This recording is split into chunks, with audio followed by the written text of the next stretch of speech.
प्यारे दोस्त नमस्कार। आप सब लोग जानते हैं यूपी पुलिस की लीग परीक्षा तमाम इन 50 लाख छात्रों के लिए कितना सिर में दर्द बनी हुई है।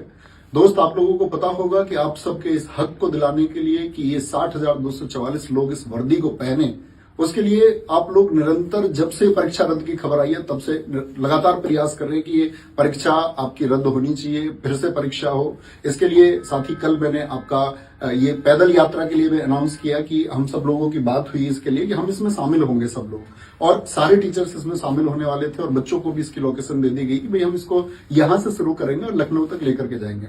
उसके बाद में साथ ही जो वार्तालाप हुआ, इसके कुछ पहलुओं पर जो बातचीत हुई, जो प्रशासन से बातचीत हुई, इसको लेकर के प्रशासन इतना सख्त है कि प्रशासन ने ये दबाव बनाया है कि कल जितने बच्चे वहां पहुंचेंगे और शायद ऐसा हो सकता है कि उन सबकी सुबह से ही अरेस्टिंग होनी चालू हो और इस आंदोलन को, जो पैदल यात्रा, इसको बिल्कुल शुरू होने से पहले ही खत्म किया जा सके। उसको दमन करने का पूरा प्रयास किया। जो प्रशासन ने इसके सख्त निर्देश हमको दिए कि भाई तुम ऐसे पैदल चल के हाईवे पे जा ही नहीं सकते, और ये तमाम बच्चे, इनके जीवन का सुरक्षित करने का जो अधिकार है वो भी आपका है।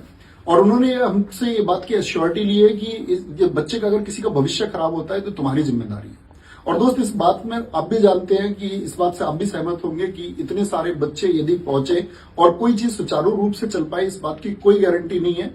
और हम भी बिल्कुल नहीं चाहते कि किसी एक छात्र की हमारी वजह से कोई हानि हो या किसी के भविष्य पर कोई प्रश्न चिन्ह हमारी वजह से आए, ऐसी हमारी बिल्कुल चाहत नहीं है। क्योंकि दोस्त हम लोगों का जो टारगेट है वो टारगेट है कि आपकी परीक्षा ये रद्द होनी चाहिए। कहीं ऐसा ना हो कि परीक्षा रद्द करने के लिए हमारा प्रयास शुरू में ही दमित कर दिया जाए, शुरू में ही उसको दबा दिया जाए, तो फिर शायद कोई फायदा नहीं होगा।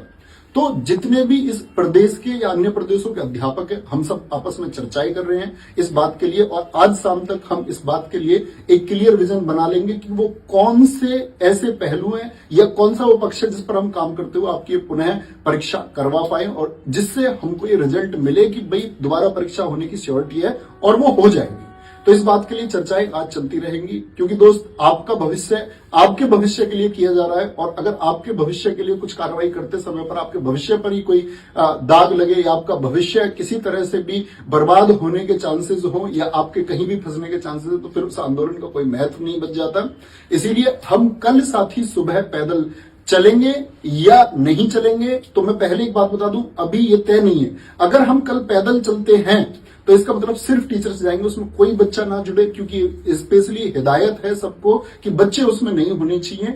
और हम चलेंगे तो साथ ही टीचर लोग चलेंगे, और बाकी चर्चा करके अगर नहीं चलते हैं, हम लोग सीधे लखनऊ पहुंचे या सीएम साहब से सीधे जाकर के मुलाकात करें या वहां जाकर के हम किसी प्रकार का धरना आयोजित करते हैं, इस सब पर हमारी चर्चाएं चल रही हैं। बहुत जल्दी आप लोगों को गाइड कर दिया जाएगा कि कैसे हम लोगों को चीजें करनी है। लेकिन कल की चीज के लिए मैं आपसे कहता हूं कि वहां छात्र कोई उपस्थित ना रहे, क्योंकि दोस्त वहां पर आपके सीधे सीधे फ्यूचर पर अटैक होगा और जिसका जिम्मेदार हम लोगों को बनाया जाएगा, और उसके जिम्मेदार हम नहीं बनना चाहते, क्योंकि फिर चीजें नहीं हो पाएंगी भाई, ये पुनः परीक्षा फिर नहीं हो पाएगी, क्योंकि चीजें शुरू होने से पहले खत्म कर देने का प्रयास है और वो संभव भी नहीं हो पाएगा। मैं चाहूंगा कि इस बारे में विवेक सर भी कुछ कहें।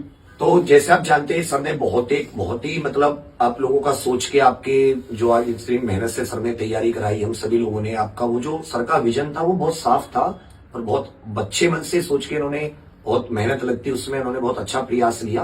बस वही कि आपका जो एक वो उसमें आता है कि कहीं बच्चे ना कुछ, आपको कुछ ना हो। हमेशा हम लोगों का यही रहा कि आपको किसी प्रकार का नुकसान नहीं होना चाहिए, उस चीज को सोच कर ही हम अभी थोड़ा सा इसमें एक हल्का सा एक विचार विमर्श और उसमें समय ले रहे हैं थोड़ा सा। पर इसका मतलब ये कतई नहीं है कि हम आपके साथ नहीं है, पूरी तरह साथ है। इसमें भी साथ है कि हमारे पास इतने स्ट्रॉन्ग सबूत है कि हम कैंसिल करवा के रहेंगे, री एग्जाम करवा के रहेंगे। उसका तरीका क्या होगा, बोर्ड तक हमने अपनी बात पहुंचाई, मुख्यमंत्री जी तक कैसे पहुंचाए, कैसे हमारी बात सुनेंगे नहीं सुनेंगे, उस सब पर हम सबको सामूहिक तौर पर चर्चा लेके पूरा उत्तर प्रदेश जितने बच्चे तैयारी कर रहे हैं, एक सुर में हम सब लोग बोले, जैसे अभी तक हम लोग बोलते हुए आए हैं, कोई आपस में विरोधाभास ना रहे। इसके लिए हम थोड़ा सा समय ले रहे हैं। तो आप सभी स्टूडेंट से ये है कि आप जो कल सर ने समय और आपको 11 बजे समय और जो आपको प्रॉपर जगह बताई थी, आओ वहां पर कोई भी स्टूडेंट उपस्थित ना हो। ये हमारी आपसे एक हाथ जोड़ के एक हार्दिक विनती है। हम भाइयों की बात जरूर सुनिएगा, परंतु आप अपनी मांग तब तक पूरे जोर शोर से और डबल तरीके से, जैसे हम दोनों को देख के और आपको जोर शोर से ऑनलाइन अपने एमएलए एमपी तक ज्ञापन पहुंचाना शांतिपूर्वक तरीके से, ये सब आप कीजिए। कोई धरना वगैरह कहीं अभी कोई आयोजित करने की जरूरत नहीं। हम फिर से कह दे रहे हैं, आप एमपी एमएलए को बहुत शांतिपूर्वक जाइए बात करने। और एक चीज बहुत अच्छे से आप ट्विटर पे बराबर अलग अलग हैशटैग का यूज करके अपनी बात को पहुंचाइए।